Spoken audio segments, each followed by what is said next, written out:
Hello friends, स्वागत करता हूं आपका अपने यूट्यूब चैनल संघर्ष क्लासेस में। जी हाँ दोस्तों, अभी तक मेरे चैनल को सब्सक्राइब नहीं किया तो जल्दी से सब्सक्राइब कर लीजिए, साथ में बेल आइकन बटन जरूर दबा दीजिए जिससे कि मेरी सभी वीडियो आप तक पहुंचती रहे। चलिए आज की क्लास की बात करते हैं। आज में जो टॉपिक रहने वाला है वो क्या है? अनेकार्थी शब्द। इससे पहले मैंने उपसर्ग और प्रत्यय को पूरी डिटेल में पढ़ाया है। अगर अभी तक आपने मेरा वीडियो नहीं देखा है तो जाकर देख सकते हैं, प्लेलिस्ट में आपको मिल जाएंगी। वहाँ पर हिंदी की कई सारी वीडियो पढ़ी है जो मैंने शुरू से पढ़ाया है एक टॉपिक को, और अभी भी आगे क्लास चलेगी, जारी रहेगी। तो यहाँ पर पूरा मैं हिंदी पूरा कंप्लीट कराने का प्रयास करूंगा, जिससे कि आप किसी भी पेपर में बैठेंगे तो यहाँ पर आपका कोई भी प्रश्न या छूटने नहीं पाएगा। ठीक है, चलिए आज के टॉपिक की बात करते हैं। आज का टॉपिक क्या है? अनेकार्थी शब्द। चलिए क्लास को स्टार्ट करते हैं। बात करते हैं अनेकार्थी शब्द की। तो अनेकार्थी शब्द अनेक और अर्थी दो शब्दों से मिलकर बना है। कौन कौन से? अनेक और अर्थी। जहां पर अनेक का अर्थ होता है कई और अर्थी का अर्थ होता है अर्थ वाला। इस तरह से हम कह सकते हैं कि अनेकार्थी शब्द का अर्थ क्या होगा? कई अर्थ वाला। ठीक है, परिभाषा की बात करते हैं। तो परिभाषा देखते हैं क्या कहता है। परिभाषा कहती है ऐसे शब्द जिनके अनेक अर्थ होते हैं उन्हें क्या कहते हैं? अनेकार्थी शब्द कहते हैं। ऐसा शब्द यानी कोई ऐसा शब्द हो जिसके एक से अधिक अर्थ हो। ठीक है, एक से अधिक अर्थ हो तो वे क्या कहलाएंगे? अनेकार्थी शब्द कहलाएंगे। जैसे बात करते हैं, पहला शब्द लेते हैं अली की। ठीक है, अली के कितने कौन कौन से क्या अली का अर्थ क्या क्या हो सकता है? अली का अर्थ क्या होता है? सखी भी होता है। अली का अर्थ क्या होता है? भ्रमर भी होता है। फिर अली का कोयल भी होता है और बिच्छू भी होता है। मदिरा, कौवा और सहेली, पंक्ति, बांध और सेतु, ये सब क्या है? अली के अर्थ हैं। तो यहाँ पर अली क्या कहलाएगा? हमारा अनेकार्थी शब्द कहलाएगा। ठीक है, और यहाँ पर एक बार नोट करके समझ लीजिए कि जैसे यहाँ पर क्या अली का अर्थ क्या क्या है? सखी है, भ्रमर भी है, कोयल भी है, बिच्छू भी है। ठीक है, लेकिन यहाँ पर कभी भी बिच्छू का अर्थ कोयल नहीं हो सकता या कभी भी कोयल का अर्थ बिच्छू नहीं हो सकता। ठीक है, ये एक दूसरे के अर्थ नहीं हो सकते। ये सब केवल किसके अर्थ हो सकते हैं? ये सब केवल और केवल अली के अर्थ होंगे। आगे चलते हैं, अगला देखते हैं। अगला शब्द क्या है हमारा? अगला हमारा अंबर है। अंबर की बात करें, अंबर का क्या क्या अर्थ होता है? आकाश, अमृत, वस्त्र, एक सुगंधित पदार्थ, ये सब किसके अर्थ हैं? अंबर के। ठीक है, बात करते हैं अक्षर की। तो अक्षर के कितने कौन कौन से अर्थ होते हैं? अविनाशी, वर्ण, ईश्वर, आत्मा, आकाश, धर्म और तप।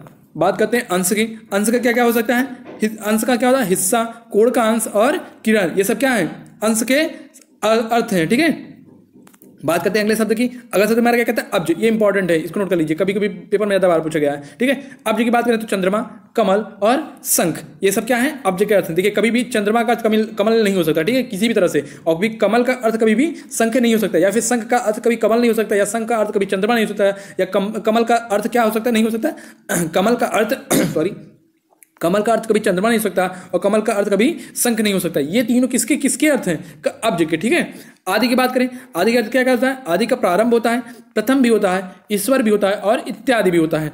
आंख की बात करें, आंख का अर्थ क्या होता है? नेत्र होता है, दृष्टि होता है, छिद्र होता है, प्रख भी होता है और संतान भी होता है, इंद्रिय भी होता है और चक्षु भी होता है।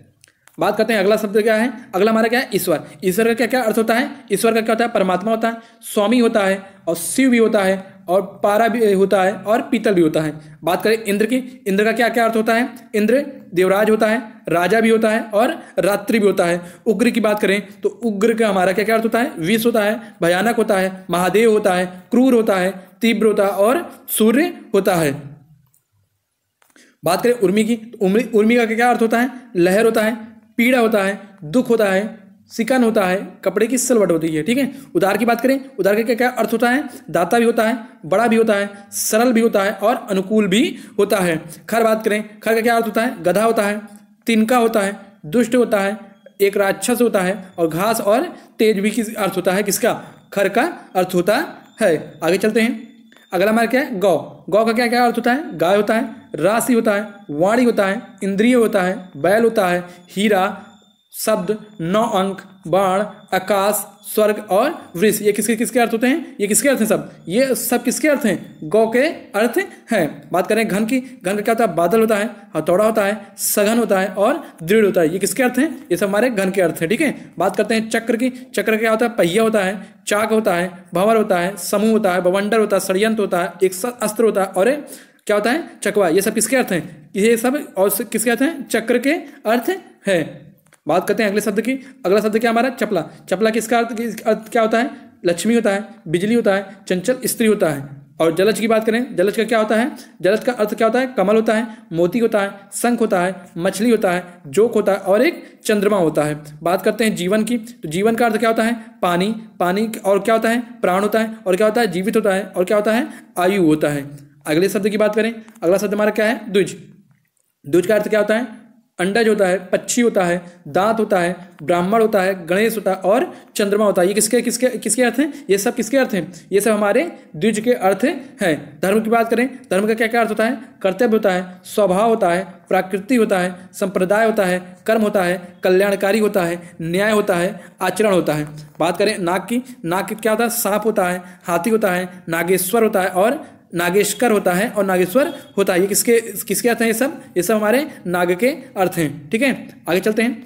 अगला हमारा क्या कहता है, अगला शब्द कौन सा हमारा, पानी। पानी का अर्थ क्या होता है, जल होता है, कांति होता है, चमक होता है, इज्जत होती है, धार होता है, आब होता है और बल होता है। रस की बात करें, रस का क्या अर्थ होता है, आनंद होता है, जल होता है, प्रेम होता है, पारा होता है, पौधे का दूध भी होता है। ठीक है, बात करते हैं हर की। हर का अर्थ क्या होता है, प्रत्येक होता है, शिव होता है, अग्नि होता है, गदा होता है और क्या होता है, भात। किसके अर्थ होते हैं, ये सब किसके अर्थ हैं, हर के अर्थ है। अब इससे संबंधित कुछ क्वेश्चन का देखिए, ये सब शब्द हैं, आपको ये पढ़ना पड़ेगा क्योंकि इसका कोई वो नहीं है, लिमिट नहीं है, तो आपको इसको प्रैक्टिस करनी पड़ेगी। जो पेपर में पीछे के पूछे गए हैं क्वेश्चन आंसर, उन्हीं को आप प्रैक्टिस करते रहिए। आपका पेपर में आंसर मतलब कोई भी क्वेश्चन नहीं छूट पाएगा, इससे बाहर नहीं जाएगा, पिछला पेपर ही आपको इसमें हेल्प करेगा। ठीक है, बात करते हैं आज कुछ क्वेश्चन की, इससे संबंधित कैसे क्वेश्चन पूछे जाते हैं। तो क्वेश्चन हमारा देखिए, पहला क्वेश्चन क्या है, इनमें से कौन सा शब्द अर्थ की दृष्टि से द्विज से संबंध नहीं है। देखिए यहाँ पर क्या बोला है, नहीं है, और कहीं कहीं पूछेगा क्या, इनमें से कौन सा शब्द अर्थ की दृष्टि से द्विज से संबंध है। ठीक है, यहाँ पर क्या पूछा है, द्विज से संबंध नहीं है। बात करते हैं ऑप्शन ए ब्राह्मण, ऑप्शन बी भास्कर, ऑप्शन सी पक्षी, ऑप्शन डी दांत। तो आपका राइट आंसर क्या हो जाएगा, यहाँ पर राइट आंसर की बात करें तो हमारा ऑप्शन क्या हो जाएगा, बी। बी जो है भास्कर, ये किससे संबंधित नहीं है, ये द्विज से संबंधित नहीं है। बाकी ब्राह्मण, पक्षी, ब्राह्मण पक्षी और दांत, ये तीनों किससे संबंधित हैं, ये हमारे तीनों किससे संबंधित हैं, द्विज से संबंधित हैं। बात करते हैं अगले प्रश्न की।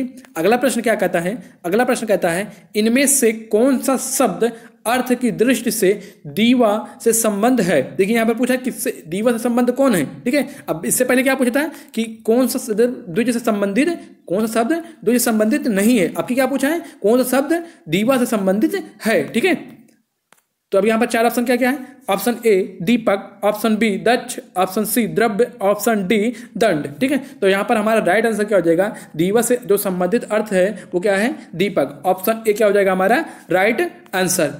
अगले प्रश्न की तरफ चलते हैं। हमारा अगला प्रश्न क्या कहता है, हमारा अगला प्रश्न क्या है, कहता है इनमें से कौन सा शब्द, अनेकार्थक शब्द जलज से संबंध नहीं है। अब इनमें से बताना है कौन सा शब्द क्या है, जलज से संबंध नहीं है, मतलब जलज का अर्थ नहीं है। ऑप्शन देखते हैं, ऑप्शन ए क्या है हमारा शंख, ऑप्शन बी क्या है मोती, ऑप्शन सी क्या है हंस, ऑप्शन डी क्या है कमल। अब यहाँ पर राइट आंसर क्या हो जाएगा, देखिए आप जलज का अर्थ में देखिए शंख भी होता है, ठीक है, जलज का अर्थ मोती भी होता है और जलज का अर्थ कमल भी होता है। यानी कि जलज का ऑप्शन ए, ऑप्शन बी और ऑप्शन सी क्या है, तीनों जलज के अर्थ हैं। तो हमारा यहाँ पर जो राइट आंसर हो जाएगा वो क्या होगा, हमारा ऑप्शन सी। हमारा क्या है, हंस जलज का अर्थ नहीं होता है, संबंध नहीं है। ठीक है, आगे चलते हैं अगले प्रश्न की तरफ।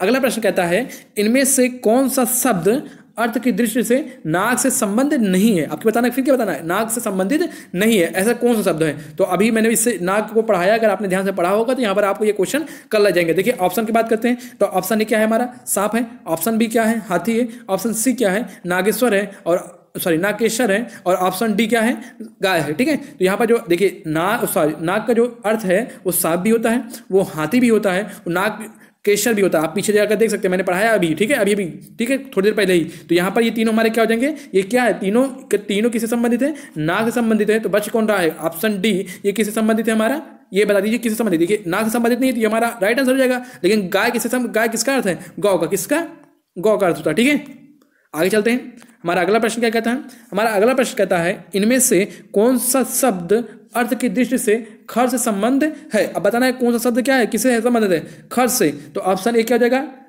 गधा, ऑप्शन बी क्या है बादल, ऑप्शन सी क्या है हथौड़ा, ऑप्शन डी क्या है सघन। तो इसमें देखिए बादल, हथौड़ा और संगर ये किससे संबंधित है? घन से संबंधित है। ये घन के अर्थ है, किसके अर्थ है? घन के। ठीक है, बचता है गधा, ये किसका अर्थ है? ये किसका अर्थ है? गधा, सॉरी खर का। किसका अर्थ है? ये खर का अर्थ है। ठीक है, तो ऑप्शन ए हमारा क्या हो जाएगा? Right answer. आज का वीडियो यहीं तक, और अगर आपको वीडियो अच्छा लगा हो तो दोस्तों के साथ शेयर कीजिए, साथ में लाइक और सब्सक्राइब जरूर कीजिए।